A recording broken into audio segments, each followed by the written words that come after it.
Thank you for joining us today at noon. I'm Brianna Fernandez. We start today with the latest decision from the Supreme Court. The court ruled this morning that former President Donald Trump can claim immunity for some of his conduct as president in his federal election interference case.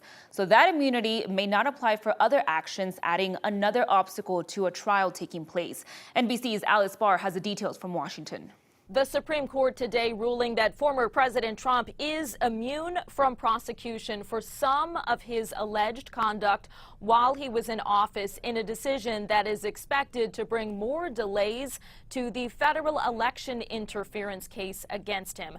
The 6-3 decision, with all the liberal justices dissenting, sets a new standard crafted to apply to future presidents as well. The High Court ruled that presidents are not entitled to immunity from personal acts, but that some conduct that's closely tied to their core duties as president are off limits to prosecutors. That sets up the major question: what is official conduct and what is not? The case now goes back down to a lower court to sort that out. And the time that will take makes it highly unlikely the public will see a trial over whether former President Trump tried to illegally overturn the 2020 election results before the upcoming election this November. That in itself is a big win for the former president, whose legal team had sought delays. And on social media today, he called this a big win, while a senior advisor to the Biden campaign said that the ruling does not change the facts, arguing that former President Trump snapped when he lost the 2020 election. It is possible there will still be a hearing before the November election that would lay out potentially some of the evidence that could be used at trial. In Washington, I'm Alice Barr. Back to you.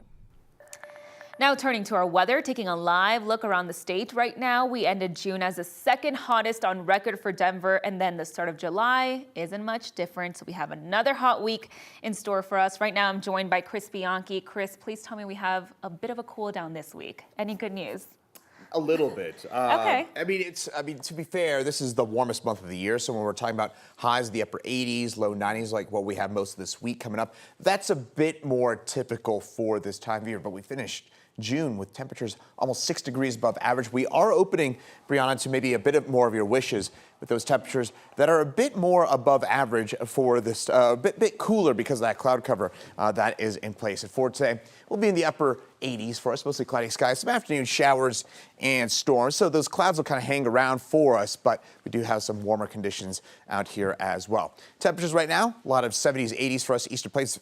Few spots here already close to 100 for us out by Lamar, 50s and 60s for the most part into the high country. Do have some showers and storms for us across northern Colorado. This would be up here by the Yampa River Valley on east through Jackson County, seeing some of those showers and storms. Jackson and Grand counties seeing some of those storms. And then you head west out by Craig and down through parts of the Flat Tops, seeing some showers and storms at this hour as well. As we head later on through today, we are expecting a few hit or miss showers and storms for us. The severe weather risk for us in the Denver area is low, but it's never nil for us here in the Denver area. But we do have some stronger storms possible on the eastern plains. Then we'll see a few of those shower storms linger into tonight and early tomorrow. But I'll have more details on your 4th of July forecast, which is honestly looking pretty nice. I'll have details on that coming up for you in a couple minutes, my full forecast. Chris, thank you so much. New details this morning, or this afternoon, I should say, on the Oak Ridge fire in Pueblo County. It is now 5% contained after being at 0% since it started back on June 22nd. So far, almost 1,200 acres have burned. More than 480 firefighters are still battling the flames. Evacuation orders are still in place in some areas, as well as pre-evacuation notices. An update on the fire, along with what's next, will be provided for the community tonight at 6:30 in Beulah. People are facing pre-evacuation notices, have been on edge for more than a week. Eric Bakke lives just a mile away from the flames and has documented its growth. He tells us he's ready to evacuate his home if needed. Bakke knows how quickly a fire can change direction. Firefighters say the flames are so intense because the area hasn't seen fire in around 100 years. Even though it's been a tough battle, they say that the fire can be a good thing for the forest in the long run once it's contained.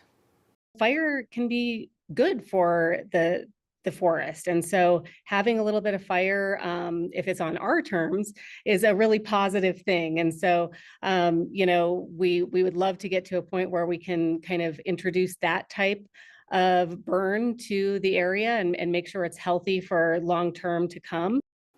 About 20 properties are still in the evacuation radius, but most are second homes. No structures have been lost.